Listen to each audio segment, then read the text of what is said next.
공포라디오 무익남 하드론 작가 장편 소설 기지살인 사건 8부. 수사관님, 잠깐 여기서 기다려봐요. 왜요? 어디 가게요? 사건 파일을 다시 한번 좀 봐야겠습니다. 난 빗속을 가로질러 후다닥 대문 밖 소나타 차량으로 내달렸다. 그리고 소나타 뒷좌석에 내려놓은 사건 파일을 우이 안으로 숨겨들고 수사관이 있는 곳으로 되돌아왔다. 수사관은 무슨 일이냐는 듯 나에게 물었다. 그 사건 파일은 뭐하게요? 후레쉬 좀 비춰보세요. 난 서둘러 서류봉투에서 파일을 꺼냈다. 그리고 손가락으로 가리켰다. 여기 좀 보세요. 첫 사건. 1978년 7월 14일 육군 김모 중사가 같은 부대원 고모 중사 이모 하사와 자신의 아내를 소총으로 살해하고 본인은 자살. 아니, 이럴 수가. 나와 같은 생각이 들었는지 수사관이 놀라움을 금치 못했다. 저 담요 속에서 나온 쪽지의 날짜는 1977년 12월 20일. 그리고 아기의 이름은 김땡땡. 1977년 12월 20일은 저 아기의 생년월일이 분명하고 용의자 김모 중사의 자식일 겁니다. 이런 세상에. 그러면 이제 어떡합니까? 제가 전에 죽은 김병장과 함께 여기 왔을 때 주변 이웃들을 조사한 적이 있습니다. 그래서요? 그 중에 이 집에서 30m 좀 떨어진 곳에 아주 연로한 노부부가 살고 있었는데 이곳에서 쭉 살아왔다고 했습니다. 그 사람들은 이 아기에 대해서 뭔가 알고 있을 겁니다. 그래요? 그럼 바로 갑시다. 수사관은 서둘러 우이의 모자를 뒤집어 썼다. 순간 나는 바닥에 놓여있는 아기 시체가 눈에 들어왔다. 저 아기 어떡하죠? 그러게요. 차에 싣고 다닐 수도 없는데. 일단 다시 마루 밑에 보이지 않게 넣어놓고 다시 오죠. 마루 밑에요? 불쌍하지 않습니까? 20년 넘게 저렇게 어둡고 쾌쾌한 곳에 있었는데. 그러고 보니 내 생각이 짧은 듯 싶었다. 그러면 방에 보이지 않게 들어놓고 다시 오죠. 우리는 그 아기 시체를 조심스럽게 들고 들어가 텐마루와 이어진 작은 방 구석에 살포시 내려놓았다. 아기를 내려놓고 수사관은 잠시 아기를 물끄러미 쳐다보며 말을 이었다. 참 마음이 착잡하구려. 태어나자마자 얼마 안 돼서 저 여린 몸으로 어둡고 음침한 곳에서 수십 년을 보냈으니. 나도 잠시 그 아기를 쳐다보며 마음속으로 아기의 명복을 빌었다. 그 순간 어떤 진동을 느꼈는지 수사관이 주머니에서 휴대폰을 꺼내들었다. 물끄러미 휴대폰을 바라보던 수사관이 긴 한숨을 내뱉었다. 왜 그래요? 아까부터 계속 진동이 울리는 걸 보니까 아무래도 들킨 것 같습니다. 받아야 되는 거 아닙니까? 수사관은 입술을 지그시 한번 깨물더니 답을 했다. 계급장 떼일 걸 각오했는데 신경 쓰지 말고 갑시다. 시간 없어요. 우리는 쏟아지는 빗속을 달려 그 노부부의 집으로 향했다. 녹이 슬어 페인트가 여기저기 벗겨진 낮은 철제 대문이 눈에 들어왔다. 여기입니다. 와, 진짜 옛날 집이네. 집 자체는 시멘트 블록으로 쌓아 올려 기와를 얹은 허름한 형태였지만 마당은 텃밭이 있을 정도로 비교적 넓었다. 아직 불이 켜져 있는 것으로 보아 노부부는 잠이 든 상태가 아닌 것 같았다. 계십니까? 대문을 두드리며 우리는 인기척을 보냈다. 몇 번을 두드리며 안에 있는 사람을 부르자 마루에 불이 켜지고 70대로 보이는 노인이 러닝셔츠와 반바지 차림으로 우산을 쓰고 나와 우리를 맞이했다. 니시오. 피부는 까맣게 그을리고 주름진 얼굴에 마른 체형이었지만 노인은 매우 정정해 보였다. 우리는 우리의 신분과 여기에 온 목적을 얘기한 후 그의 안내를 받아 집 안으로 들어갔다. 할멈, 손님이 오셨어. 먹을 것 좀 있으면 내와 봐요. 그러자 노인의 아내가 방문 밖으로 얼굴을 내밀더니 누구인지 묻고는 우리를 반갑게 맞이했다. 안방에 앉자마자 노인은 담배 하나를 입에 물었다. 저 집에서 참 사고가 많이 났지. 조용하다 싶으면 사고 나고 다시 조용하다 싶으면 또 사고 나고. 혹시 어르신 대략 20년 전에, 그러니까 애 키우던 집 하나 있었잖아요. 20년 전. 20년 전이라.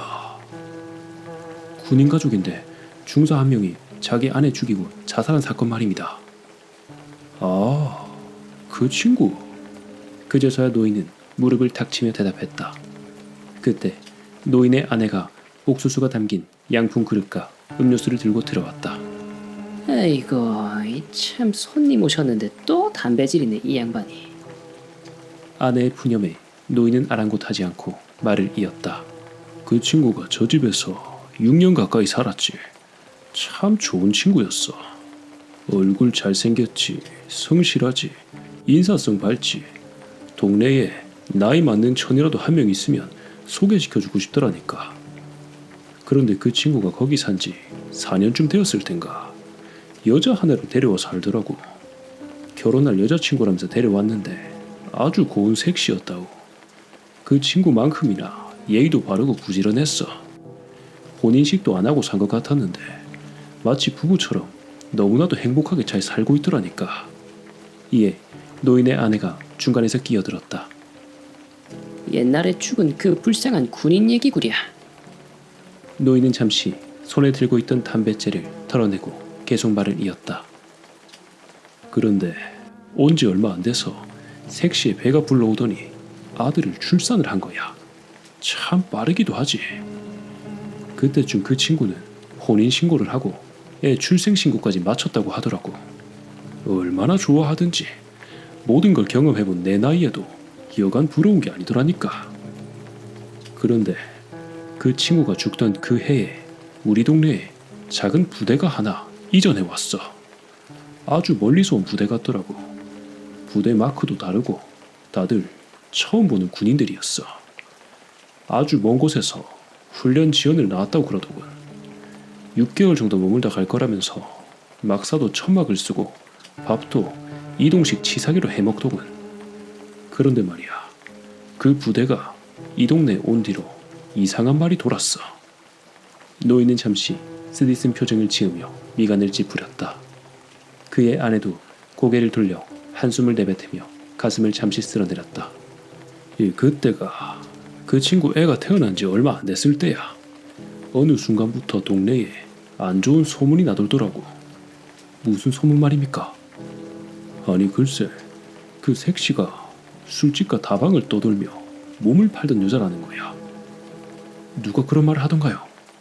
이전에 온 그 부대원들 사이에서 처음 나온 것 같아. 원래 그 친구가 있던 동네에서 그 색시가 그런 일을 했었나 봐. 돈 좀 벌어서 거길 떠나 열심히 한번 살아보려고 하던 차에 그 중사 친구를 만난 거지. 아이고. 그런데 이게 뭔 운명의 장난이란 말이야. 색시를 알고 있던 그 동네의 부대가 이전을 해왔으니. 노인은 손에 든 담배를 재떨이에 지디겼다. 여기는 워낙 동네가 작고 군부대가 가까이 있다 보니까 군대 안이든 밖이든 어디서 무슨 일이 벌어지면 삽시간에 소문이 퍼져. 어디서 엿들었는지는 모르겠지만 결국 그 친구 귀에도 그런 말이 들어갔어. 그 뒤로 그 친구는 항상 술에 쩔어 다녔고 마을 어귀 길거리에서 만취 상태로 뻗어 있는 경우도 몇 번 봤었지. 일을 마치고 그 집 앞을 지나갈 때마다 매번 싸우는 소리가 크게 들리더라고. 그렇게 금술 좋던 부부가 그렇게 되었으니 마을 사람들도 다들 안타까워했지. 그럼 그 여자분은 어떻게 죽은 겁니까? 요 앞에 읍내에 가면 작은 철물점이 있어. 농기구도 팔고 뭐 이런 곳이지. 그런데 예전엔 거기가 술집이었어. 칸막이가 쳐져 있는 요정 같은 술집이었지. 그날도 그 친구가 혼자 거기서 술이 떡이 되도록 마셨나 봐. 그렇게 만취한 상태에서 옆칸에서 들리는 말소리를 들었나 봐.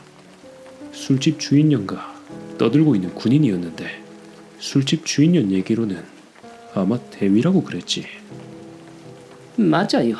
그 대위, 그 썩을 놈, 장교식이나 돼가지고.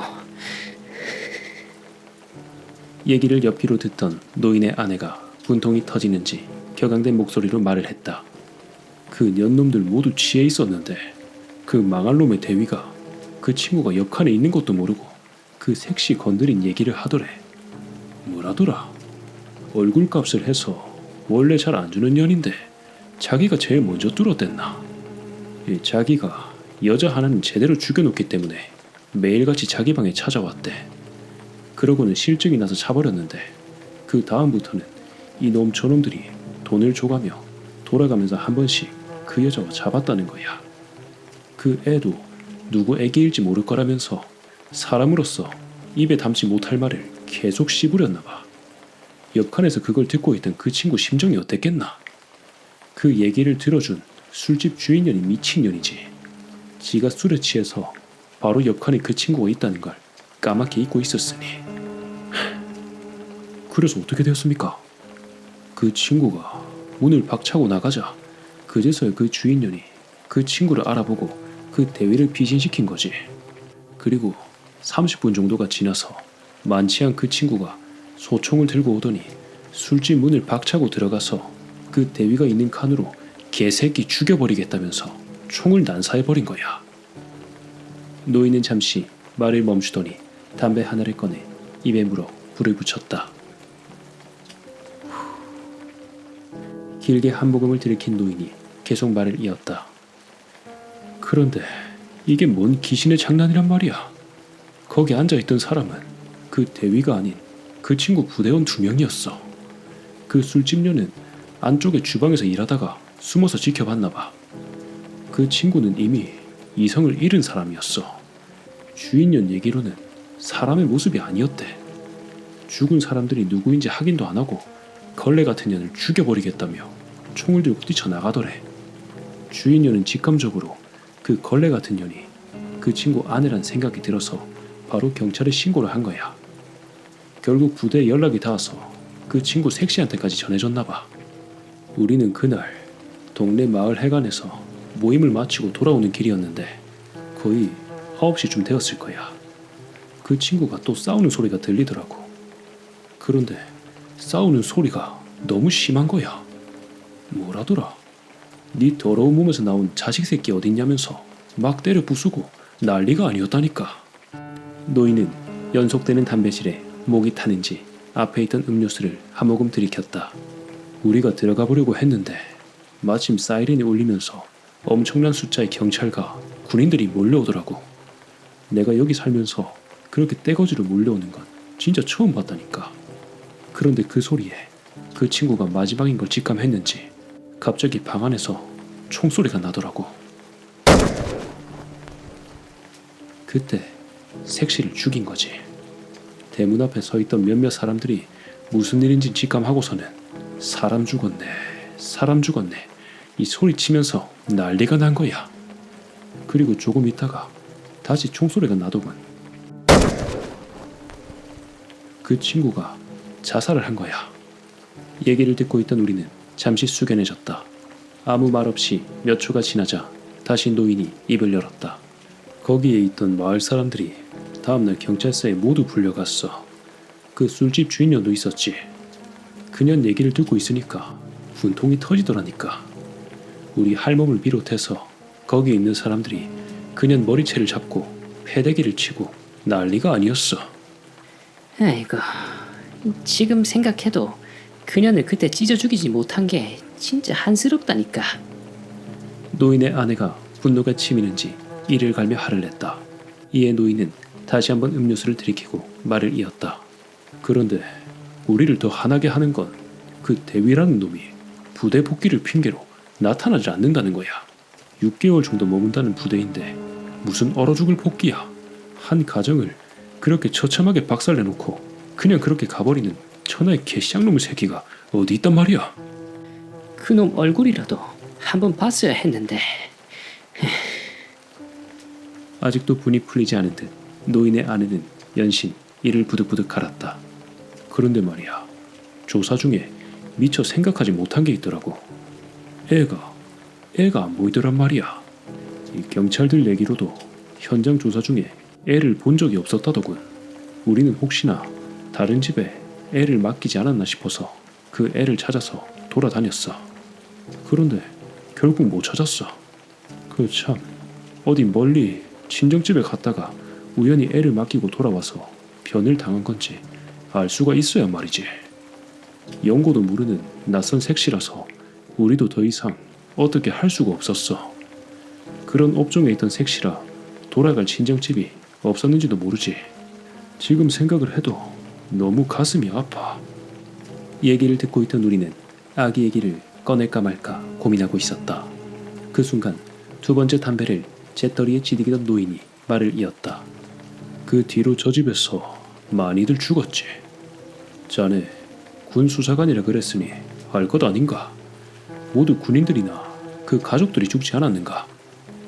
이에 수사관이 조용히 고개를 끄덕였다. 거기서 사람 죽이고 살아남은 군인들은 다 사형됐다지 아마. 그런데 그 친구들이 조사받으면서 공통적인 말을 했다더군. 그 집에서 애기 울음소리가 들린다더군. 그 애가 실종된 지 10년이 다 돼가는데 말이야.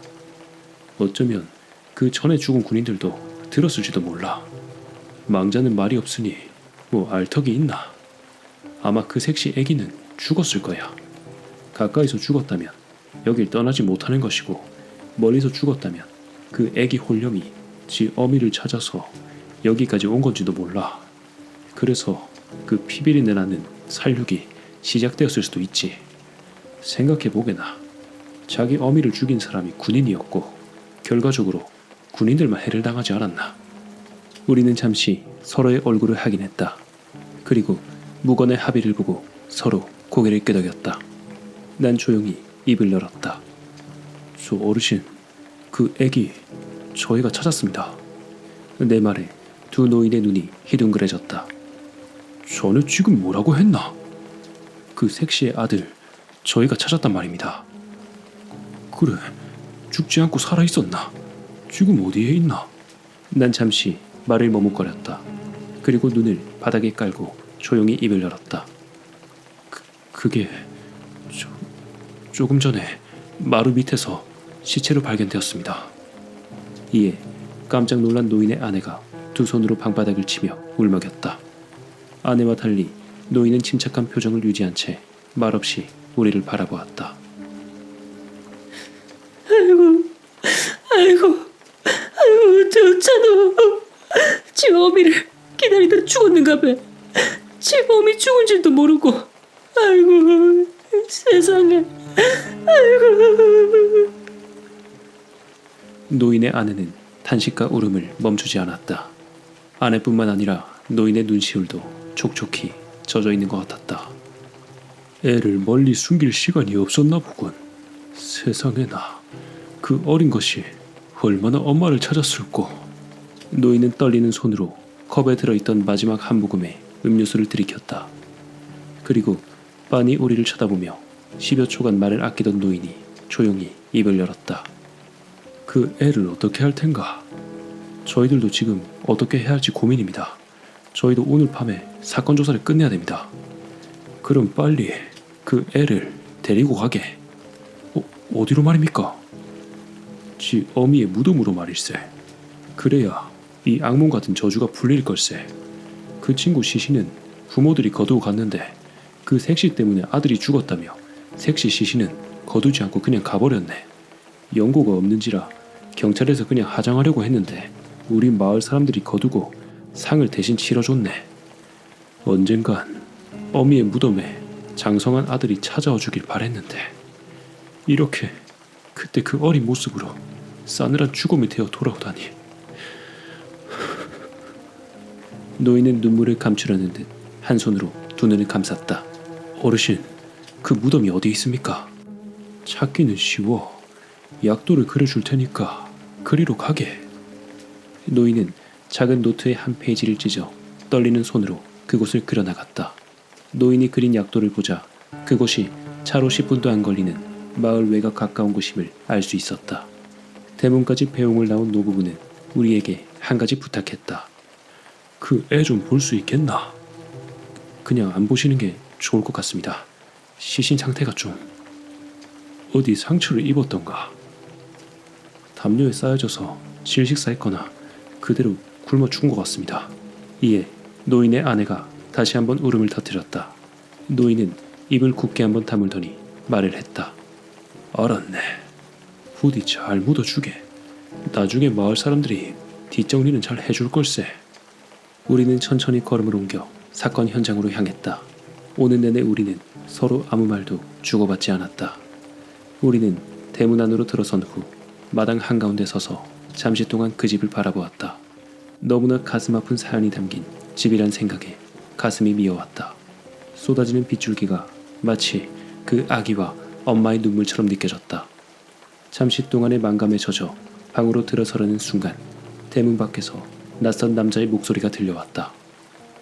어이 최성사, 오랜만이야. 우리는 고개를 획 돌려 그 낯선 목소리의 정체를 찾았다. 대문 밖에 낯선 남자의 실루엣 서너 개가 서 있는 것이 보였다. 나와 수사관은 이리저리 손전등을 비추었다. 그런데 갑자기 수사관이 그들을 알아보았는지 입을 열었다. 네가 여기 왜 왔어? 난 뜬금없는 상황에 수사관에게 조용히 물었다. 누굽니까? 군단 수사관 놈인데 제 동기입니다. 그들은 곧 대문 안으로 들어서더니 우리 앞에 딱 멈춰섰다. 모두 4명이었다. 수사관 동기란 사람이 한 걸음 앞으로 나왔다. 손전등에 간접적으로 비추어진 그의 얼굴 표정은 매우 차가웠다. 그리고 뒤에 있는 세 병사의 위아래로 그들이 들고 있는 소총의 머리가 보였다. 안녕하십니까 대위님. 저는 군단 수사관 정필목 상사입니다. 그는 가볍게 오른손을 눈썹 가까이 들었다 내리며 예를 표했지만 그의 말투는 매우 거만했다. 무슨 일이십니까? 허허, 대위님. 무슨 일이라뇨? 진짜 몰라서 모르시는 겁니까? 이미 나는 그가 이곳에 왜 발을 디뎠는지 알고 있었다. 단지 변명거리를 찾기 위해 시간을 벌고 있을 뿐이었다. 뭐 문제가 있습니까? 나의 궁색한 질문에 군단 수사관은 무표정한 얼굴로 잠시 입꼬리를 올렸다. 무슨 문제? 지금 저하고 말장난 하시는 겁니까? 예?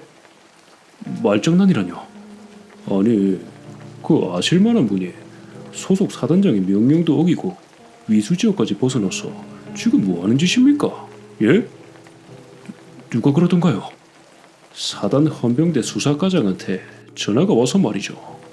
그래서 이 비오는 야밤에 찾아다니느라 고생 좀 하고 있었습니다. 위수지역 검문소에 모두 연락해보니까 어디 멀리까지 가신 모양입니다. 행방을 도저히 알 수가 없었는데 혹시나 해서 여기 와봤더만 저 친구 차가 보이더군요. 몇십 분 기다렸는데 힘들었습니다.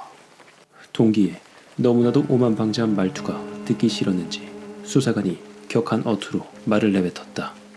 씨발, 그래서 네가 어쩔 건데? 에? 수사관의 말에 군단 수사관은 그나마도 남아있던 기분 나쁜 미소를 지어버리며 무표정하게 그를 쳐다보았다. 야, 내가 이 야밤에 니하고 소꿉놀이 하러 왔겠나? 어? 그냥 가라. 네가 뭘 하러 왔든지 난 관심 없다. 군단 수사관은 아무렇지도 않은 듯 턱을 잠시 치켜올리며 삐죽거리는 입으로 말을 했다. 야, 니 다치기 싫으면 그냥 좋은 말로 할 때 호송차에 타라. 에? 뭐? 씨발 방금 뭐라 그랬노? 어? 수사관의 격한 언사에 군단 수사관이 가소롭다는 듯 한쪽 입술을 치켜올렸다. 씨발, 미친 새끼. 사단 수사관 주제에 뭐 잘났다고 욕질이야.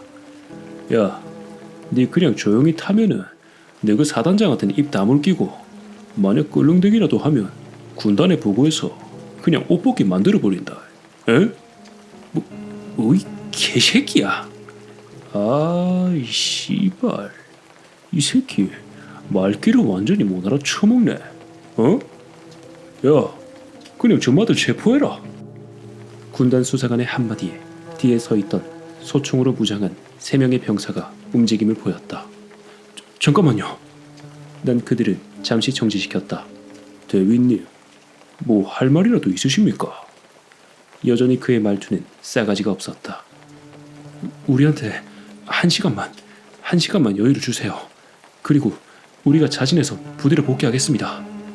지금 장난하십니까? 12시가 넘어가는데 저희 보고 1시간이나 더 기다리라고요. 지금 진짜 문제는 저 친구가 아니라 바로 대위님이십니다. 사단장 명으로 헌병대에 연금당하신 분이 부대를 벗어난 것도 모자라서 위술지역까지 이탈하시고 지금 이게 할 말입니까? 예? 급히 할 일이 있어. 한 시간만 여유를 주세요. 나의 간곡한 부탁에도 그는 여전히 비아냥거린 듯한 말투로 대응했다. 급한 일? 이봐요, 대위님. 사단 헌병대 수사과장이 지금 사단에 보고하겠다고 난립니다. 괜히 당신네 헌병대장이나 수사과장 곤란하게 만들지 말고 그냥 협조하십시오. 우리는 뭐 시간이 남아 돌아서 이러고 있는 줄 아십니까? 그냥 가시면 되는데 왜 아무 상관도 없는 우리까지 이렇게 피곤하게 만드시는 겁니까? 예? 이미 그의 말은 어린아이의 잘못을 훈계하는 호통이었다. 그런데 난 조금 전부터 군단 수사관 뒤에 서 있는 병사 한 명의 기이한 행동이 자꾸 눈에 거슬렸다. 어둠 속에서 우위를 뒤집어 쓰고 있어서 얼굴은 보이지 않았지만 고개를 푹 숙인 채 자꾸 턱을 이리저리 좌우로 채며 뭐라고 궁시렁대는 것 같았다. 그런데 아까부터 저 친구 왜 저래? 난 머리를 옆으로 살짝 눕히고 군단 수사관 뒤에 서 있는 그 병사를 바라보며 말을 이었다. 대위님, 지금 뭐 하는 거요? 군단 수사관은 나를 바라보며 물었지만 잠시 후 뒤에서 들리는 낯설고 괴기스러운 소리에 고개를 돌려야만 했다. 군바리 새끼들.